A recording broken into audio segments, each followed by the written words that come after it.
Williams breaks a hole. Williams had a record book. Ricky Williams runs to the Hall of Fame. Touchback. Ricky Williams, touchdown. Young from the shotgun. Back to throw. Vince looks. Under pressure. He'll tuck it in and run. Vince to the 5. Young. Touchdown, Texas. Touchdown, Vince Young. He's done it again. Longhorn Nation, we're back.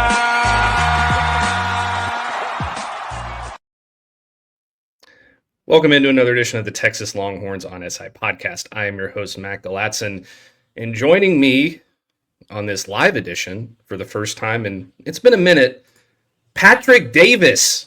Patrick, how's it going, man? It's been a while. It's good to be back with you. It's good to be back, buddy, and doing this again. It's fun. Yeah, it's been a minute since we've done it, and it's fun. Now you have to host. You have to do the heavy lifting. I just get to sit around and make jokes. It's fun.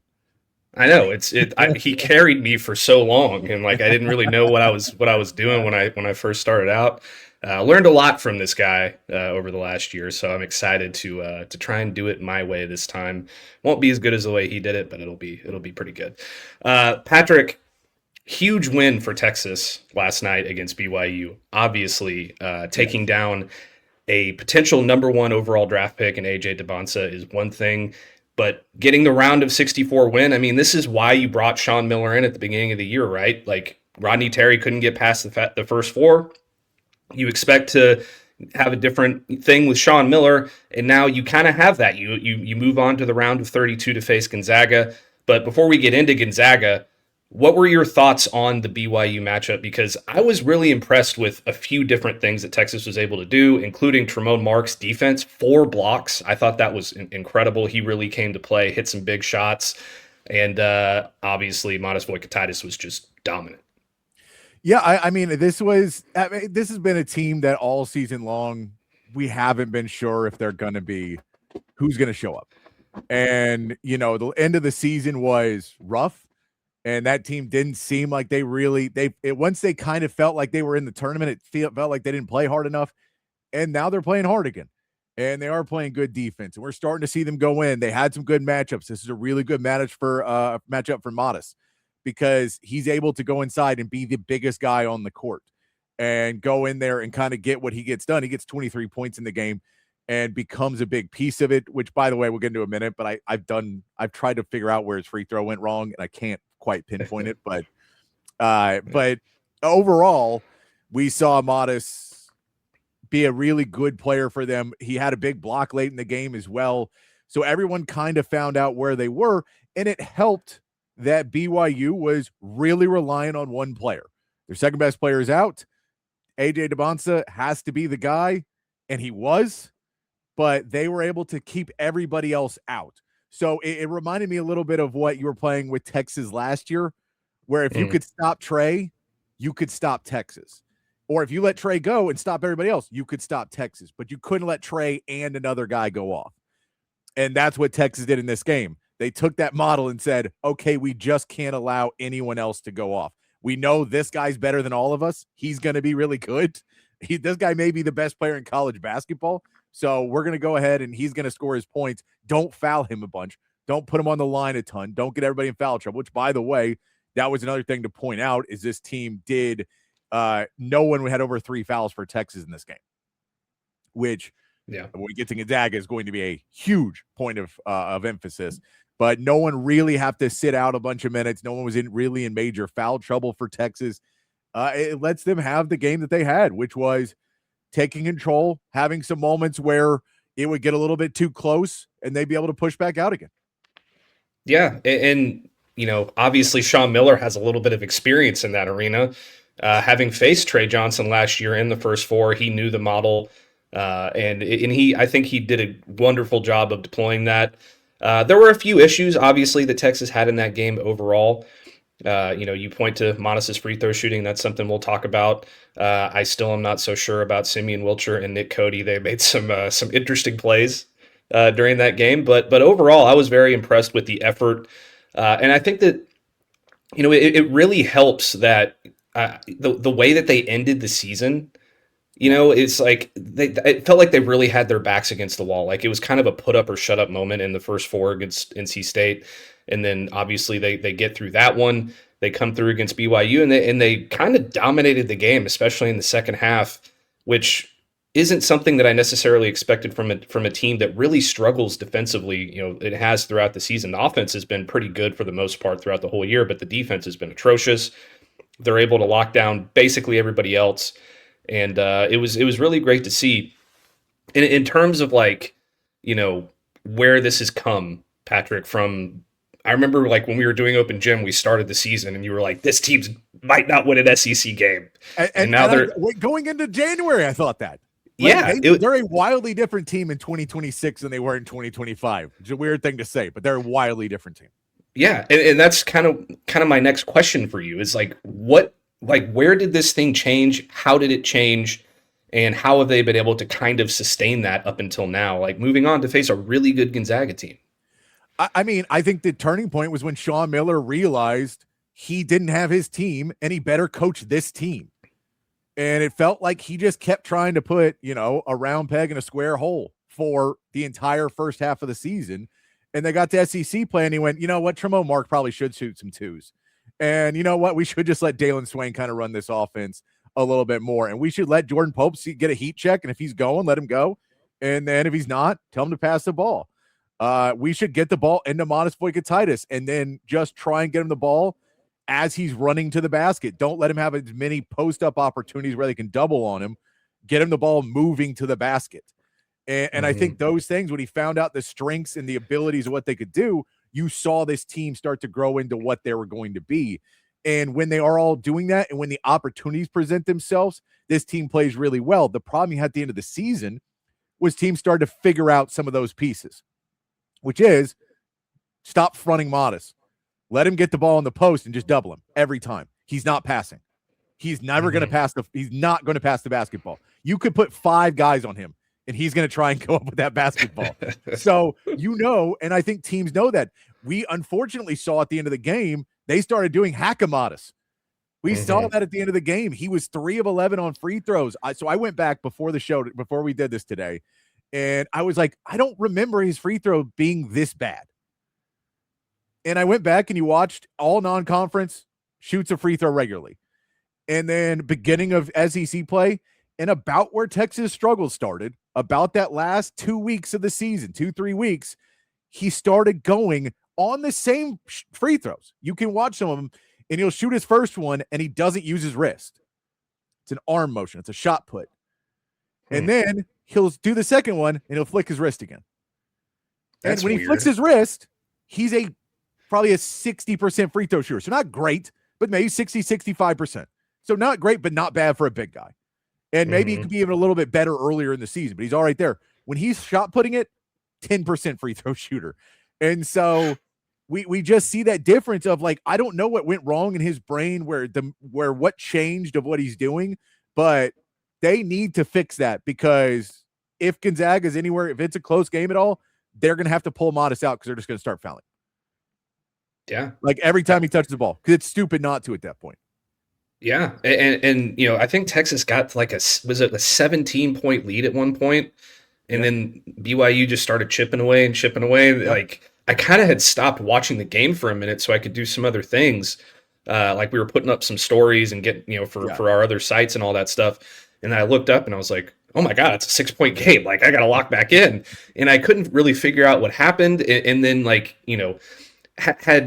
had anything else, if BYU had their second player in this game, it probably wouldn't have been that much of a difference to begin with. But I mean, Texas almost blew this thing, and that would have been an absolute disaster. Yeah. Luckily, they hold on. Luckily, Sean Miller now already has more wins than Shaka Smart in the NCAA tournament. It's a good thing. It's a good way to end or to start to end your first season. I don't expect them to go much farther, but this matchup, and we'll get into Gonzaga now, Patrick. This matchup is pretty interesting because Gonzaga is kind of facing some similar issues that BYU faced with injuries. Yeah, and for the record, they've won 1 game in the tournament. They won 0 games last year. The playing game does not count. Stop counting that as a tournament win. You're not in it. 64 teams. That's what matters. Because you can't say, well, we won 3 games, and they were like, oh, you're in the Elite 8, and you go, no, we were in the Sweet 16. That's not how it works, because you can't win more games than everybody else. 64, but even playing field. I'm really glad that you said that, because that's a point that I've been trying to make over the last few days. It's like, yesterday when we did our show, I was like, okay, Texas is now officially in the NCAA tournament, and I got a little flack for it. It's like, no, look, I get it, but again, this is the thing. We say this about football all the time, Matt. The standard is the standard. Yeah. And the standard at Texas is not, we made the tournament because we won a play-in game. That's not the standard. The fact they lost, 5 out of the last 6 to have to be in that play-in game at all, and maybe shouldn't have even been in it. Now they've won, and so they clearly are playing better. But the way they were playing down the stretch, you can go, there's probably 30 more teams that were playing better at the end of the season than Texas was. Now, their record, their resume overall should have put them in. I'm not going to go on that debate, but I am going to say that, when you go in the play game, that doesn't count. It's not a win. You don't get to go that the teams – Howard didn't win a game in the tournament. They didn't. Yeah. They won a playing game, and that's awesome for them. And they got to be in the tournament, which is awesome, because the difference of Texas not making the tournament and making the tournament is big.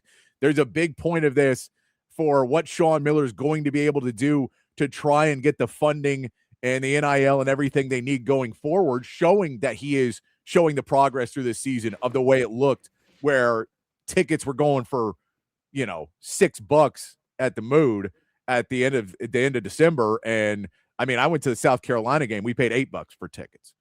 That's crazy. And that can't be what you want if you want to have a winning program. And so I think, there's ways to build on this where, for whatever reason, there's plenty of reasons that we know, and some others that people were really not bought in on Rodney Terry. And, part of it is he's a lame duck coach, and everybody knew it. It was just kind of there. That CDC never wanted to hire him. He wanted to hire Sean Miller 2 years ago.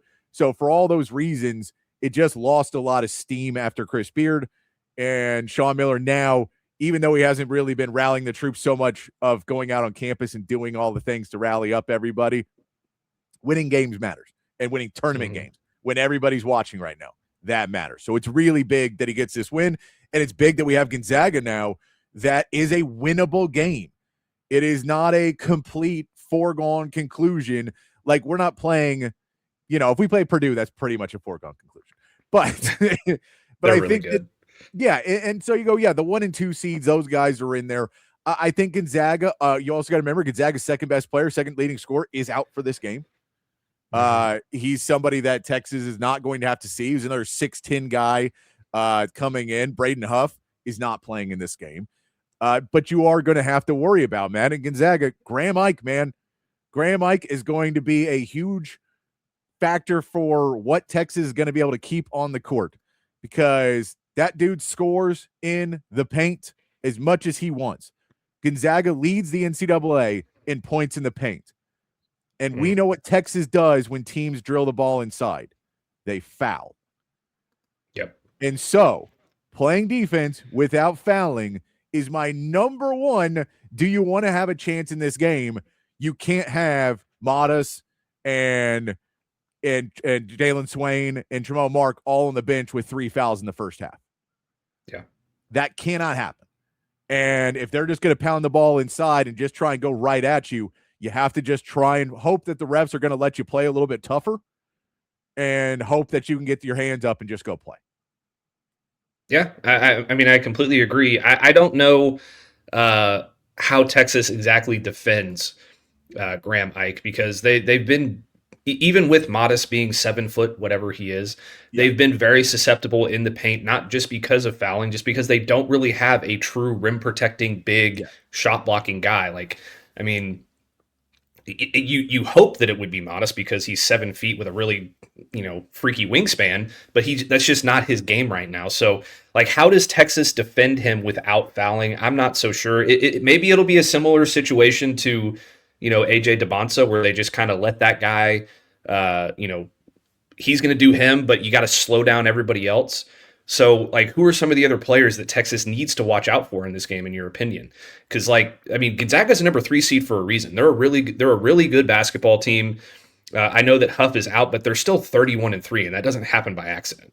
Yeah, Mario St. Supri is a guy that I'd worry about. He's a 41% 3-point shooter. He's a guard that can probably get open on some. He may get matched up. They may be able to flip him onto Jordan Pope at times, and then, You're able to get some points that way when everybody's kind of leaning off. But I look, this is really going to be a game for Texas defensively that you do a little bit what you did with BYU, which is try and stop them as much as you can. Try and put up. Don't get in foul trouble. Just try and slow them down and realize you're going to win this game on the offensive end of the basketball court. You're not going to win it on the defensive end. This isn't a defensive juggernaut of a basketball team. So you're going to make some stops, but you want to lower their percentage. If you drop Gonzaga to a 40% field goal shooting team, that's still 40%. It's not great, but it's way better. And then all you got to do is shoot 45%. You got a pretty good shot in this game. And so that you're kind of trying to shoot 5 to 6% better than they shoot. And if you can do that, and then this is another key factor, can't turn the ball over. Gonzaga turns guys over a lot. So you're going to have to really be careful about not turning the ball over. But overall, this is a game that if Texas does get a couple guys going, if Tremont Mark keeps playing at the rate he's been playing at, if maybe we get Dalen Swain to start feeling it a little bit more, because maybe these last couple weeks he hasn't been Dalen Swain, superhero Dalen Swain, because there's been so much emphasis on guarding him. And then, if we get a Jordan Pope game, we don't always get him, but this is, hey, for Jordan Pope, this is the last probably chance you have to have a great outing.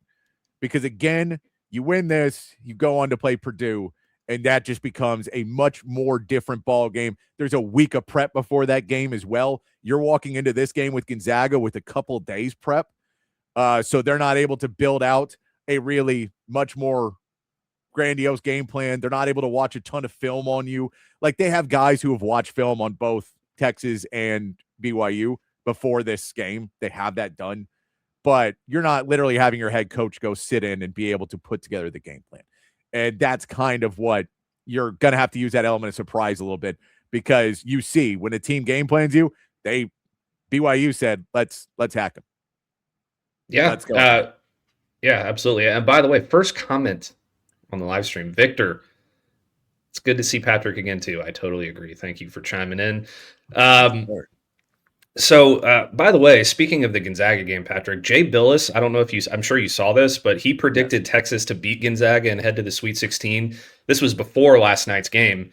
When you first saw that, were you just like, come on, man, like that's insane? Or did you actually see it's like, yeah, this is actually a possibility? Because both of these teams have their issues. I think Seth Davis had him beating BYU as well, and winning 2 games before they won the first one. So a couple of people did, but that was kind of the thing, is you saw BYU and they were not playing well down the stretch. And they really were. So they did it better than Rutgers did last year, but they spent a lot of money on 2 guys. And then they kind of had a rest of a team. And when you lose one of those 2 guys, it goes down. Rutgers last year had Dylan Harper and Ace Bailey. And I still can't believe they were bad. And they were bad. They had 2 amazing players and were not good. And BYU's better than that. They have a better system. They have better things going. But when you lose one of those 2 players, that's most of your NIL. It becomes harder, and it became a place where they still could have beaten Texas. They're still a good team, but it became a winnable game. And that's what you say about Gonzaga too. If Braden Huff is there, it becomes a less winnable game, because now you got another 6'10" guy who's going to come down and put you in foul trouble and score in the paint. So it becomes harder the more guys they have on that roster, the more talent you're competing with. We saw it with Duke Siena, right? Where Duke felt no pressure walking into that game, kind of took it too easy, and Siena got up on them early, but late in the game, talent wins. And the talent level is so widely disparate. Like, there's guys, their 8th guy for Duke would have been the best player on Siena. So you just go, the talent was going to win out in the end, even though Duke really just wasn't ready to play. And you kind of, I think now you're getting into past the first round where Gonzaga didn't have a good game against Kennesaw State. They didn't necessarily look very good. They played better down the stretch to pull away and get the win. But it wasn't necessarily an easy game for them. I don't think as easy as they would have wanted it to be. So there's a little bit, but I think they got their wake-up call enough that they're not going to walk into this Texas game and take it as lightly as they took Kennesaw State. Yeah. And I saw a couple of people on the I think it was Jamal Mashburn maybe on the halftime of last night's game. I don't know if it was Charles Barkley. By the way, Charles Barkley's suit looked awful. Like, can we get this guy a new Taylor? Way Can oversized. we also not do Charles Barkley and Dick Vitale as a look? Yeah. I get it's fun, and I would have loved it if it wasn't my team. The problem was it was my team, and so I was like, this is not what I want when there's a game going on that really matters for what I'm watching, and then they're just having fun. Yeah, but like a couple of guys on the halftime show last night, they said that Texas had an advantage heading into this game already because they had already played a game against NC State and they were kind of warmed up, whereas BYU was a little cold. Do you think that played any factor into it? Because I'm not so sure if I buy into that or not. I mean it's not like they played a month ago, you know? No, I mean, I would say they're more tired. I wouldn't go with that. They played in Dayton, Ohio at what they finish at 11 midnight. That they probably get on a plane and go to Portland, Oregon. That's not right down the road. You're changing time zones, and then you have to go play a game. Less than 48 hours later, you're playing an afternoon game. I think that I think you're more. So maybe they're a little, but you're playing on different courts. It's not like it's the same where you're like, okay, we know the building. There's plenty of reasons, and so you could say yes. They went into it. I think that you could put on more of it. They really felt like their back was against the wall, and they had already had that pressure walking in. And BYU was a favorite. They hadn't been in the pressure moment. They hadn't felt March Madness yet of what we've seen in so many of these games that are really close games and fight back. That it takes you a minute to get your bearings when it's not SEC play. It's not conference play. It's way more than non-conference play. But you're like, our season ends if we lose is a wildly different place to try and put somebody out of their misery. And I think BYU thought they could just play a regular game, and Texas came out and just wanted it more early on and, takes that lead at halftime. And taking the lead at halftime, they were able to, make BYU expend too much energy. If you looked at how tired AJ looked at the end of that game, which I get he was carrying BYU on his back, and you're like, he's tired because he's the one fighting that he doesn't want to go home. Yeah, and he also looked super frustrated too because Tremont Mark was kind of getting into him. Yeah. That was kind of nice to see. You spoke about the travel, and I said this yesterday, but I want you to hear it too because it's a really interesting stat. Yeah. Texas had to take a roughly a 7-hour flight to Portland, where they played last night. And they will now play 2 games in 3 days they were going to play 2 games in 3 days from NC State to BYU, which is something that college teams don't have to do very often. And this season, Texas has played, before that game, they had played 6 games that met a similar criteria, playing 2 games in 4 days with travel a day in between. And that excludes back-to-back home games or the Maui Invitational where they didn't have a travel day between games. But in those situations, Texas went 4-2 in the second game with wins over Texas A&M, Georgia, Oklahoma, and LSU. So they were actually really good on short rest and long travel, which is kind of weird. But like, I don't think it's weird at all. I don't think it's weird at all because I think this is one of my things with Sean Miller. I don't think Sean Miller does enough prep for this team. And I don't know if it's he doesn't know what it is, but we see Sean Miller and this team look kind of like they're just out there playing street ball for a while, and then they make in-game adjustments, and then at halftime they may come out and have some different plans. But a lot of times it doesn't feel like they build a game plan based on who they're playing. And so I think those are some times where he just like go out there and play. Like, again, it doesn't feel like, and I'm really interested to see what Sean Miller's teams start to look like going forward when he builds what he wants to build. But this doesn't feel like it doesn't feel like he walked in and had any idea what he was walking into. And he's got a team that he thought he could mold and they were unmoldable. And now he's just kind of trying to get them best way through. He's got coaches running out on the court halfway through before games. There's so many things going on that it just like I think he's a good coach. It just doesn't feel like this has ever been what he expected it to be walking in. And he's just constantly had to run and change his attitude throughout the season. And that's, I think in these short notice games, he's just able to kind of let guys be guys. And that's when Texas plays really well. I mean, I was still laughing the NC State game. In the post game, Tremont Mark goes, coach drew up the play. And I go, what play did he draw up? that can't get the ball to the guy, have to pass it off a couple times to get it to Mark, and then he takes one of the lowest, one of the worst analytical shots you can take in a game, which is a foot inside the 3-point line. all those things. There's no way that's what was supposed to happen. I get the ball was supposed to go to Mark, and that was it. Mark, get over there, get to your spot, and take the shot. That's the play, which I get, but I'm sure his spot is probably 3 or 4 feet in. And they play good defense, and he hit the shot. By the way, Wemby hit that same shot last night to win a game, so it was fun to watch it again. Last night was a great night of basketball, I think, for both of us. Texas, wins against BYU. Wemby hits that go-ahead shot, and Luka drops 60. Oof. He's been on a tear since his fiance took the kids. I'm telling you, it's crazy. Okay, before we move on to our last segment about the team as a whole, give me a couple of keys to the game offensively for Texas. They've been really good offensively all year in terms of scoring a lot of points, efficiency, all that stuff. But they've I feel like it's kind of been a little what's the word I'm looking for here? I can't really think of the word. It's just they've done it a different way, and I think a lot of it has to do with if Dalen Swain and Tremont Mark are both playing well, and then you add a third guy who plays pretty good offensively, then Texas is Jordan Pope or somebody like that. Yeah, then they usually do pretty well. It's kind of an unprecedented, really good offense, I think, in some kind of ways. But regardless, what do you think that Texas has to do against Gonzaga to be successful offensively? First off, don't turn the ball over. Gonzaga is going to go for a lot of those. You have to be sure-handed with the ball. You can't, dribble too much. Texas gets in trouble with that a lot, of dribbling too much. And, you dribble into traffic, and all it takes is one guy to poke a hand in. I think you're going to want to go to Modest rolling to the basket a lot early and try and get him in there. If they're going to foul him, great. Put him in foul trouble.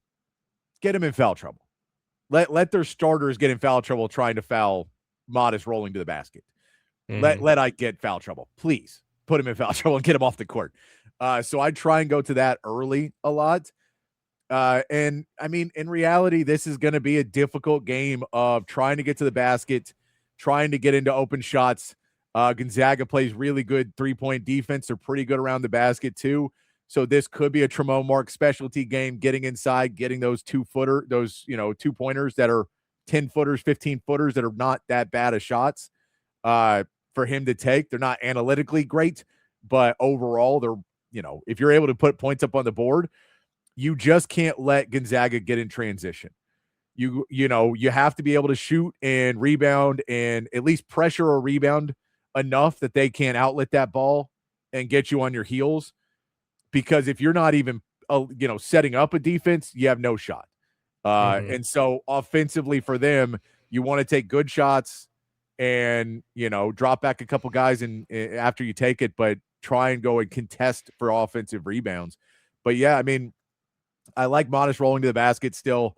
I know his free throws are a problem. I'm telling you, I don't know what he's doing. He can shoot free throws. This is a thing for people watching it for the first time. They're like, that guy can't shoot free throws. He shot them for 80% of the season. He shot them okay. And in the last 2 to 3 weeks, it's just started to go downhill. And you'll watch. If he shot puts, no good. If the wrist flicks, okay, we're back in action. Even if it misses, you want to see the wrist flick. But yeah, I mean, and then it's Dalen Swain. It's always Dalen Swain. Can he be Dalen Swain again? He was 6 for 12 yesterday, 14 points. It's okay. I'd like to get him closer to 20 and have him have some of those moments, really start to feel it. But you're probably, this is probably not a Cam Heide game. This is probably not a Jordan Pope game just because they're going to guard the 3 well, unless Jordan Pope wants to attack. He can attack well. I'd love to say pass the ball, but we know this is not a team that does that very well. I will give him that 14 assists last night. That's better. That's better than they've had in a lot of games. But there was so many plays that you just watched. There was one I just remember. Jordan Pope comes through, dribbles, draws the whole defense, comes around. Dalen Swain's wide open for 3, and Pope turns around to look at the basket, and Swain's defender comes back on him, and then he passes the ball to Swain. And you're like, it's that difference why we're not getting a well-run offense, because if it's well-run, he comes out, immediately looks up, sees that there's somebody wide open, and goes, I don't have to take the shot. And I think Texas too often says, I have to take that shot. And when you're playing a good defensive team like Purdue, that could get you in a lot of hot water. So I think when you look for the best shot, a lot of times that's not passing stuff up. I'll get on Cam Heide on the opposite, where Cam Heide will have a pretty open three and pass the ball off. You just have to play smart. That's really – Gonzaga is going to play smart. They always do. They're a really well-coached team from Mark Few. They're going to play smart basketball. You can't give away the game. If Texas does not give away this game, very good chance that they're in it at the end of the game. Okay. I like that. Patrick has such a big basketball brain. I love it.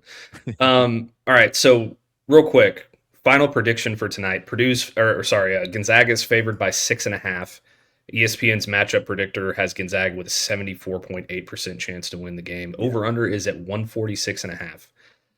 I'm going to pick, I'm going to go with my brain instead of my heart. I think Gonzaga edges this one out and Texas ends it in the round of 32. What you got?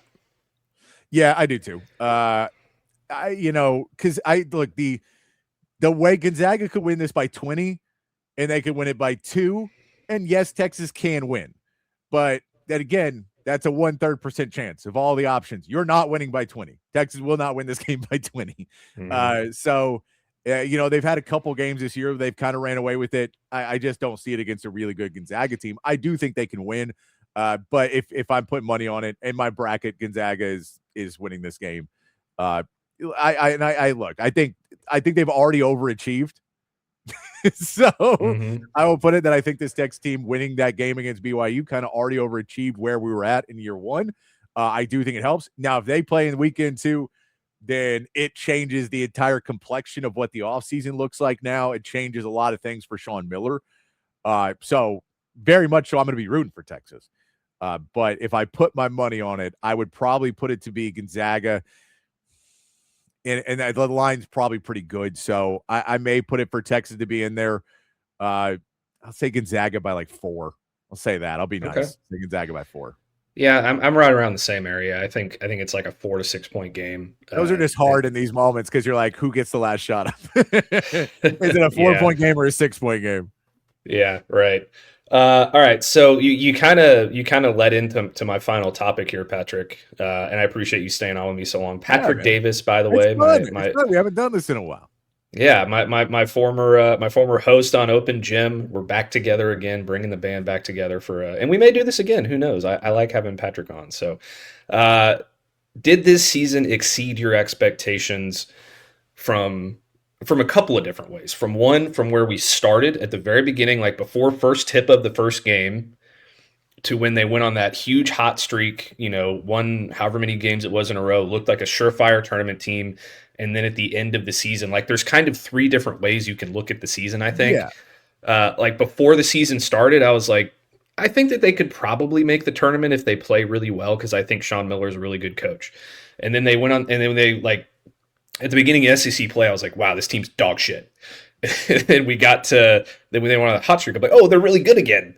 And now it's like, and at the end of the season, I was kind of wavering. But like, I think overall for me, it has certainly exceeded expectations, because I thought they would, like before the first tip of the first game, I was like, I think they'll probably either be in the first 4 or barely make the tournament, and then they'll lose in round 1. But they proved me wrong. Have they proved you wrong? So I'll line it up. From the Sean Miller hire. Yeah. From when they hired Sean Miller, they have not exceeded my expectations at all. I don't think they necessarily went lower in certain things they did. Certain things I still have the problem with Sean Miller of I don't think he at all put any work in this offseason, and that pisses me off because I think we could have had a much better roster. I think we could have, changed some things around to make this team a little bit actually more competitive into big games and be a little bit closer. I think we could have. So on that aspect, that I'm still not loving because, and look, I'll say this. If he changes it this offseason and puts in more work this offseason, and next season we come in and we feel good about the team, then great. Sean Miller it was hard for him to make that transition. If he doesn't, then we hired the wrong guy. He's not a program builder, and I'll already be like, we should give him more years. He's going to be a good coach for us, but I don't think he'll ever get us close to winning like a Final Four. No, he could though, but I'll know that this offseason. Like, does he make it? Does he actually turn this program and start to be a program builder, or is he a coach? That's what I want to see this offseason from him. So we didn't see that. He was a coach throughout the offseason. He was a coach who didn't do a great job. So starting the season, probably matched expectations of the early part of the season. We should be a play-in team level team. And then SEC play, once we started playing, you beat Alabama, you start to win some of those games. Then you thought you shouldn't have been a play-in team. So lower than the expectations there. He beat BYU though. It changes things. If he ends up beating Gonzaga, then you sit there and you go, I don't like that we had to take this route. I would have preferred not off-roading it for the end of the season. We could have just been on the highway having a good time. But you decided, no, I know a shortcut through Dayton, Ohio that no one wanted to take. So I think the reality is you could judge it through a lot of things. As a coach, Sean Miller this season has probably been a better grade than he would be as a coach in 2026, where you do have to do so much more. That's really where I'm still at with him of, he's winning me over of winning some of these games. I still I'll watch some of this stuff and go, I don't get what he's coaching, like getting the ball to Tremont Mark. I don't know what that play call is. It's not like, oh, they ran this really great play for their season. Like their season's on the line and they run a play that's just basically ISO ball, but we're not even really going to fully ISO with him. That's not exactly what I would run, but Sean Miller has done well enough. So, if